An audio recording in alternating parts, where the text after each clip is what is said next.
Iran ikomeje ibitero byo kwihimura kuri leta zunze ubumwe za Amerika nabo bafatanyije. Ni ibitero bikomeye bikomeje kugenda bigabwa mu bice bitandukanye Amerika ifitemo ukuboko. Turahera ku bijyanye n'ibyabereye ku ruganda rwa petroli muri Arabia Saudite. Iran imaze kwarasa bikomeye yahagize umuyonga. Turaza kandi kwabwira ko indege nyinshi z'ingabo za Amerika zanutse zigeze muri Kuwait.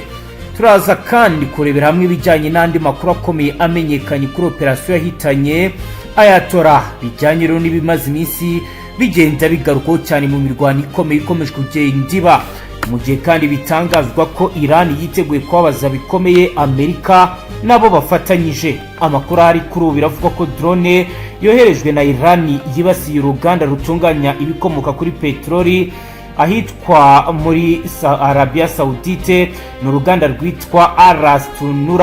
Bituma rero haba ihagarikwa ry'imirimo nyuma yuko hibasiwe n'ibi bitero. Uruganda rwa ACTU rucungwa na Saudi Aramco rutunganya ndetse rukanabasha gutunganya ku munsi tugunguru 550 ku munsi, kandi bimwe mu bicuruzwa nyamukuru byoherezwa hanze n'ubwami nk'uko bitangazwa na DW. Niba ihungabana ry'imirimo rikomeje, bikaba rero bishobora guteza izi ngaruka. Ibiciro bya petroli bigiye gutumbagira ku isi, izamuka ry'ibiciro bya lisansi mu bihugu bitunzwe n'icuruzwa biva mu mahanga. Ni mu gihe kandi birusheho gutanga agaciro, birusheho gutuma abaho guta agaciro k'ifaranga hirya no hino mu bihugu bikennye. Kaba rero ari intege nke z'ifaranga mu gihugu bikoresha amadolari menshi ku ngufu. Kugaba ibi bitero ku bikorwa remezo by'ingufu mu kigobe muri rusange bizagira ingaruka ku biciro n'iby'ibiribwa hirya no hino ku isi, ndetse ibi bizangiza bikomeye ibijyanye n'imibereho ya muntu ya buri munsi, bijyanye n'uko kuri ubu hamaze guhita haboneka ibindi bikorwa bidasanzwe. Hagati aho rero mu yandi makuru akomeye, Minisiteri y'Ingabo ya Kuwait yatangaje ko indege nyinshi z'igisirikare cya Leta Zunze Ubumwe za Amerika zanutse mu gitondo cyo kuri uyu munsi wa mbere ku itariki ya 2 z'ukwezi kwa gatatu 2025 abarimo bararokoka. Umuvugizi w'iyi minisiteri Colonel Said Al-Atawan yasobanuye ko izi ndege zikimara guhanuka ubuyobozi bwatangiye ako kanya ibikorwa by'ubutabazi bukora bari muri izo ndege aho baguye babajyana ku bitaro. Bigaragara ko nta kibazo gikomeye bafite. Leta ya Kuwait iragaragaza ko icyateza impanuka kitaramenyekana, ariko ko na Amerika batangiye iperereza kugira ngo hamenyekane icyaziteye, kandi ko amakuru nyakuri agomba gutangwa n'inzego zibifitiye ububasha. Kuwait ni kimwe mu bihugu byo mu burasirazuba bwo hagati biri kuraswaho na Iran, aho bisobanura ko birimo ibirindiro by'ingabo za Amerika. Igihugu kiri kuyigabaho ibitero kifatanyije na Israeli kuva ku itariki ya 28 z'ukwezi kwa gatatu 2026. Aya makuru yemejwe nyuma yaho CNN itangaje amashusho y'indege y'intambara ya Amerika yagaragaye ihira mu kirere cyo muri Kuwait. Umupilote wari urimo amanukira mu mutaka mbere yuko yitura hasi. Nta Amerika iratangaza kuri aya makuru yatangajwe na Minisiteri y'Ingabo mu gihugu cya Kuwait. Ni mu gihe rero kuri ubu bikomeje kugenda bitangazwa ko intambara ya Amerika ndetse na Iran ishobora kuza gutuma ibintu birushaho kugenda biba bibi cyane. Aho rero andi makuru ahari dufite kuri baravuga ko kuva ku itariki ya 28 z'ukwezi kwa gatatu 2026 kugeza ku itariki ya 2 z'ukwezi kwa gatatu 2026 isi yose iracyahanze amaso intambara iri kubera mu karere k'uburasirazuba bwo hagati, ihanganishije Iran na Leta Zunze Ubumwe za Amerika zifatanyije na Israeli. Kuko rero amakuru abigaragaza mu gitondo cyo ku itariki ya 28 z'ukwezi kwa 2026 ubwo Amerika na Israeli byatangiraga kurasa Tehran ibinyujije mu bikorwa bise Operation Epic Fury na Operation Roaring Lion, byishe abayobozi benshi muri Iran barimo umuyobozi w'ikirenga Ayatollah Ali Khamenei.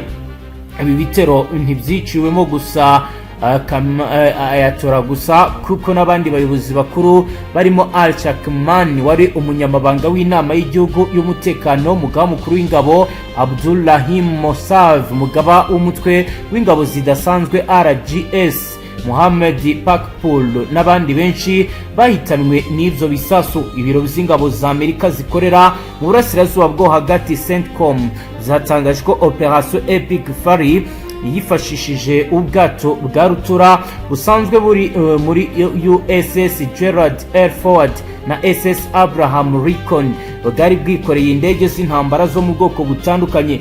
Indege z'intambara Amerika yakoresheje muri ibitero zirimo B2 Strength yikorera ibisasu bya GBU 57 bipima ibiro birenga 900 bifite ubushobozi bwo gucengera mu ntera ndende y'ubujyakuzimu Falcon F-18, F-16, F-22, F-35, F-10, indege z'ubwikorezi za drone za Lucas ndetse na MQ-9 Reaper.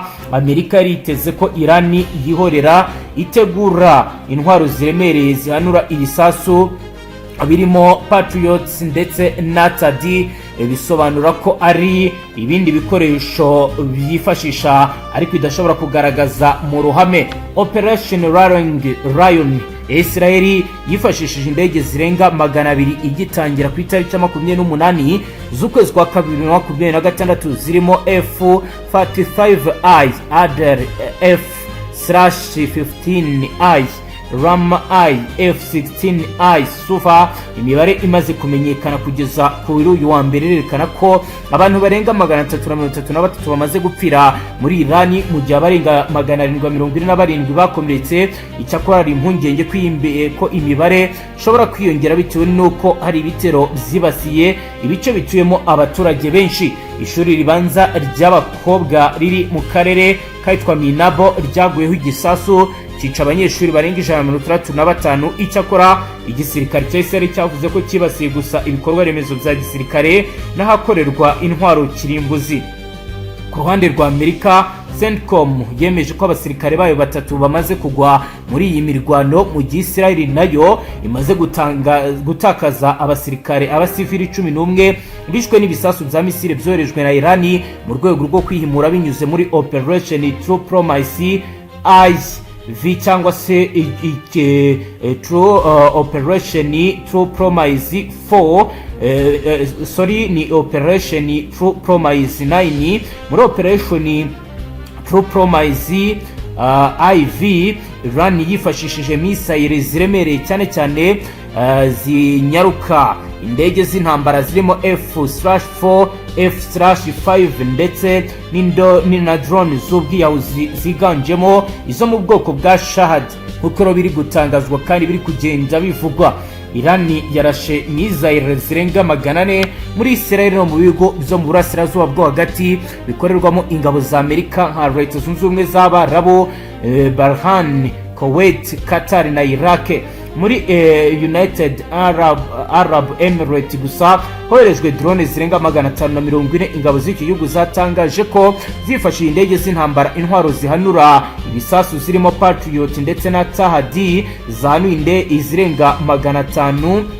Izindi zigwa ku bikorwa remezo bya gisivili birimo ikibuga cy'indege cya Dubai, hotel ya Burjan Al Arab ndetse na Farmat Palma. Umutwe w'ingabo zidasanzwe za Iran RGS watangaje ko maze kwica cyangwa se gukomeretsa abasirikare b'Abanyamerika barenga 530 bakora mu bihugu byo mu burasirazuba bwo hagati birimo Leta Zunze Ubumwe z'Abarabu, Iraq ndetse no muri Qatar.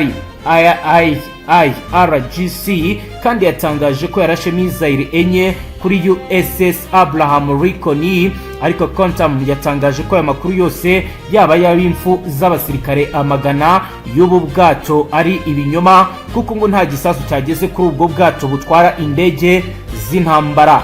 Drone ebyiri za Iran zarashe ibirindiro z'ingabo z'Ubufaransa zirwanira mu mazi biri Abu Dhabi muri Leta Zunze Ubumwe z'Abarabu ku itariki ya 1 z'ukwezi kwa 3, ariko imibare y'ibyangiritse ntiratangazwa. Ibihugu by'Iburayi birimo Ubufaransa, Ubwongereza, Ubudage bamaganye ibitero Iran ikomeje kugaba mu burasirazuba bwo hagati nta kuvangura. Byateguje ko bigiye gukoresha ubwirinzi bwabyo mu kubikumira ibyumvikanisha ko byinjiye mu ntambara yo mu buryo buziguye. Ku itariki ya 2 z'ukwezi kwa 3 2026 Perezida Donald J. Trump wa Leta Zunze Ubumwe za Amerika yatangaje ko ingabo zirwanira mu mazi zarashe ubwato bw'intambara 9 bwa Irani bwika mu mazi, ashimangira ko bazakomeza gutera Tehran kugeza basenye ibikorwa remezo by'ingufu za nucleaire, misile n'inganda zibikora. Ingaruka z'intambara zageze no mu Rwanda kuko sosiyete y'ubwikorezi yo mu kirere Rwandeya yatangaje ko yasubitse zimwe mu ngendo zayo zijya mu karere k'uburasirazuba bwo hagati kubera umutekano muke muri iki kirere. Mu rwego mpuzamahanga, ifungwa ry'umuhoro wa Hormuz cyangwa Strait of Hormuz riteye impungenge kuko inyura mu 20% by'ibikomoka kuri peteroli bikoreshwa ku isi, kandi Irani yatangaje ko nta bwato buzongera kuwunyuramo mu gihe intambara igikomeje. Kugeza ubu igiciro cy'ibikomoka kuri peteroli cyamaze kuzamukaho 13%, aho akagunguru kageze ku madolari 82, kandi abahanga mu by'ubukungu bakaba bagaragaza ko gashobora kurenga amadolari 100 ku mu minsi iri imbere niba nta gihindutse. Muri Liban, umutwe wa Hezbollah nawo watangaje ko winjiye mu ntambara ku mugaragaro mu rwego rwo guhorera Ayatollah utangira kurasa i Tel Aviv. Israel nayo yatangiye kubasubiza irasa mu majyepfo ya Baranti. Abaturage benshi batangira guhunga nk'uko amasanamu abigaragaza ari kugenda byerekana, mu gihe akanama k'umuryango w'abibumbye gashinzwe umutekano kasabye ko impande zose zigomba guhagarika intambara zigashaka umuti binyuze mu biganiro. Perezida J. Donald Trump na Minisitiri w'Intebe wa Israel Benjamin Netanyahu babyanze, bavuga ko intambara izakomeza, ibiri gushyira isi mu kaga gakomeye ndetse no mu makuba, nk'uko rero bamwe bari kugenda bivuga bakagaragaza ko ibintu byabaye bibi cyane. Twe turakomeza tugende tubagezaho izindi update. Kora subscribe.